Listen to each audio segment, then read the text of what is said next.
野村貴文です。よろしくお願いいたします。さて、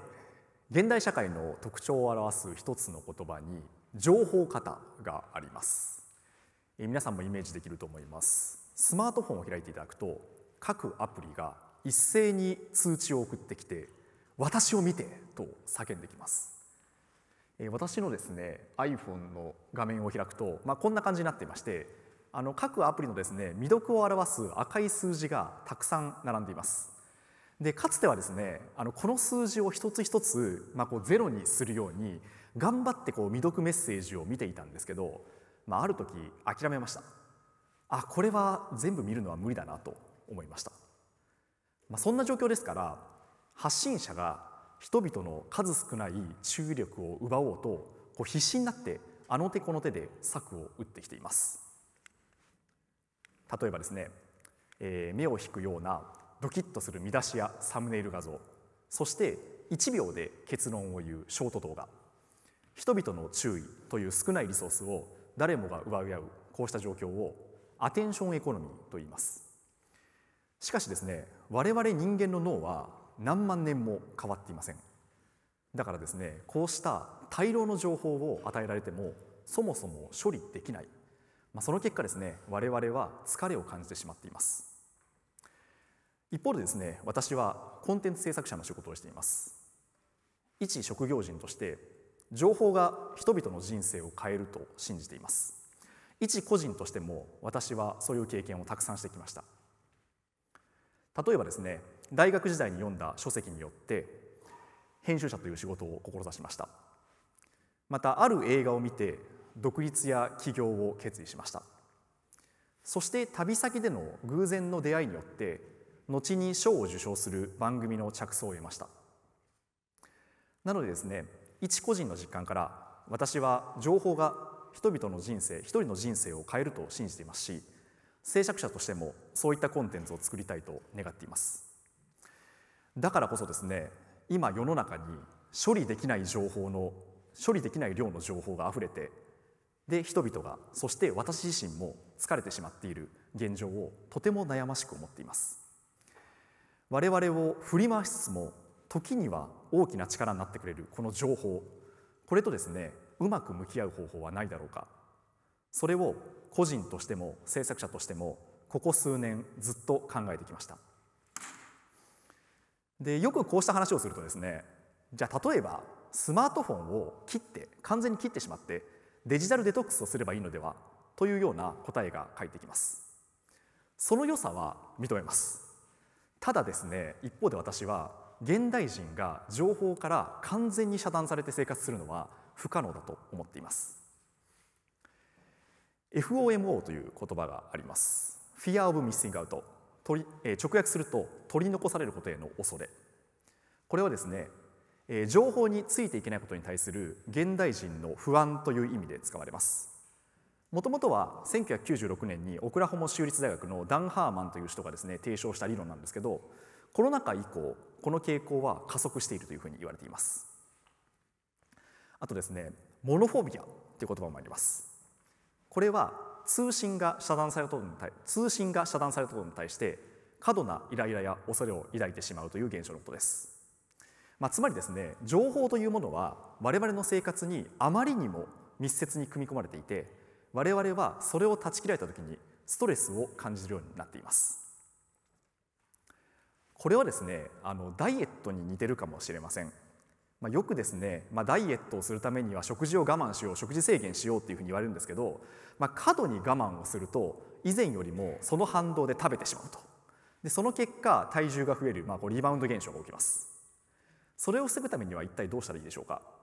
よく言われるのは食事の質を変えることですね。つまり、食事を我慢するのではなくて、推奨される食材にすると。その結果体質を徐々に改善していくということを、ダイエットの場ではよく成功例として言われています。情報への向き合い方もこれを応用できないでしょうか。例えばですね、今世界で起きていることを知りたいとか、誰が何を言ってんのか知りたい、あとはその娯楽に触れたい、そういった欲求をですね満たすことなく、一方でもう過度ともいえるアテンションエコノミーとうまく距離を取っていく方法はないでしょうか。こういうとですね、一つの方法としては紙媒体に戻るということがあるかもしれません。紙の書籍とか新聞とか雑誌、これらは確かにアテンションエコノミーと距離を取りながら、一方で情報に触れたい欲求っていうのも満たしてくれます。現にですね、私も毎朝コンビニまでですね散歩をして、でコーヒーと紙の新聞を買うことが習慣になっています。ただそれでも皆さん、スマホに触れたくならないでしょうか。紙の情報というのは印刷されて固定されています。そこになんとなく今起きていることにキャッチアップできていないむずがゆさを感じないでしょうか。それらのですね、正直な気持ちを認めた上で、私が提案したいのが音声コンテンツです。ウェブ空間で聞ける音声コンテンツをポッドキャストと言います。主にですね、1人から3人程度が話すトーク番組が世の中でたくさん配信されていまして、YouTube のように誰もがですね無料で番組を聞くことができます。日本ではニュース番組とか、あとはお笑い芸人さんの番組が非常にリスナー数を獲得しているんですけど、あとはビジネスの番組とか教養系の番組というのも根強い人気を誇っています。このポッドキャストの配信を通じて、例えば著書を出版したりとか、社会的な知名度を高めていくといったですね、そういう方もたくさんいます。で、海の向こうアメリカなんですけど、アメリカではですね、もうポッドキャストというのは一大メディアになっています。利用人口は1億人を超えるというふうに言われています。で、その影響はですね、選挙結果にも影響をもたらすほどというふうに言われています。例えば記憶に新しい去年2024年の大統領選挙、ここではですね、共和党のトランプ候補が主要なポッドキャスト番組10番組以上に選挙期間中に出演しました。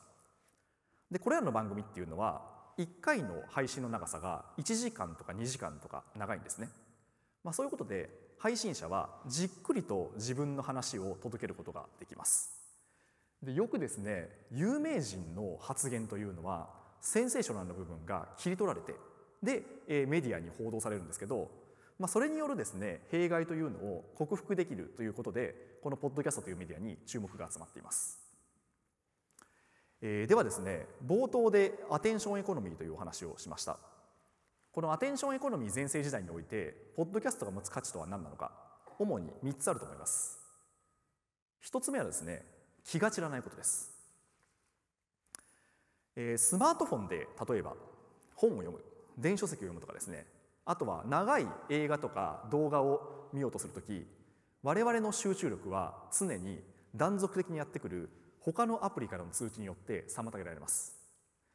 たとえ設定で通知を切っていたとしても、なんとなくつい他のアプリが気になって起動したくなった経験を皆さんはお持ちではないでしょうか。このスマートフォンによって我々の集中力が妨げられているという言説はですね、例えばスウェーデンの心理学者アンデシュ・ハンセンのようにたくさんあります、世の中には。で、一方で音声コンテンツ、こちらはですね、ほとんどの場合イヤホンをつけてスマホを閉じてスクリーンを見ずに聞くことがほとんどです。これによってですね、我々は流れてくる情報だけを受け取ることができます。その結果、展開されるトークを深く理解できて、何かと集中力が深く理解できます。何かとですね、集中力が乱される現代にとっては、これは結構特筆すべき特徴だと思います。2つ目、これはですね、ニュアンスや非言語情報も含めて受け取れることです。最近思うんですけど、SNS 空間上では常に誰かと誰かが喧嘩してます。一つの投稿をきっかけに、延々と返信が続いていく、いわゆるレスバトルというものもよく見かけます。正直あまり見ていて気持ちのいいものではありません。これですね、仕事の現場でもたまに起きることでして、テキストでの情報っていうのは結構ですね、きつく見えるんですね。で、相手に対してメールやチャットだとなんかきつい人かなというふうに感じたんだけど、話してみたらいい人だったという経験をですね、多くのビジネスパーソンは持っていると思います。これはですね、なぜかというと、心理学者のアルバート・メラビアンが指摘したように、我々が発信している情報というのは言語の情報だけではなくて、例えば声色や仕草、あとはですね、表情といったさまざまな非言語情報が含まれるからです。つまりですね、よほど文章がうまくない限り、テキストだけでこちらのシーンを 100% 伝えるっていうのはそもそも難しいことなんです。その結果、伝えたい情報の一定割合が落ちてしまって、相手には意図せぬ形で伝わることが発生します。そこで音声コンテンツです。音声コンテンツは人が直接語りかけます。そこからはですね、その人の息遣いとか感情、言葉に込めたニュアンス、ひいては人格まで全てが伝わってきます。こういうとですね、よく仕草とか表情とか、そういったものを伝える、非言語情報を伝えるためには音声コンテンツよりも動画メディアの方が向いてるんじゃないかと思われる方もいらっしゃるかもしれません。これですね、実はそうではないんです。直感に反するかもしれないんですけど、一つ面白い研究がありまして、イェール大学の心理学者マイケル・クワラウスという人の研究なんですけど、我々はですね、実は、視覚情報と聴覚情報だけではなくて、聴覚情報だけの方が相手の感情を正確に読み取れることが示されています。皆さんもですね、ぜひこれ、試してみてください。つまりですね、耳で聞くことによって我々は情報をより豊かに正確に受け取ることができると。でこれによってテキストだけでその背後にある非言語情報を読み取らなければいけないストレスが軽減されます。3つ目はですね、インプットの時間を無から生み出せることです。我々はですね、多忙です。めっちゃ多忙です。生産性がテクノロジーによって上がったはずなんだけど、やることが減ってないから常に時間が足りません。でそれでもですね、最先端の動向に触れておきたいし、怒涛のごとく流れてくる流行しているコンテンツも見たいですよね。なので我々は下を向いてスクリーンを凝視して、もう寸暇を惜しんでアプリからアプリへと手を動かしているんですね。一方で音声コンテンツの大きな特徴はながら聴取、ながら聞きができることです。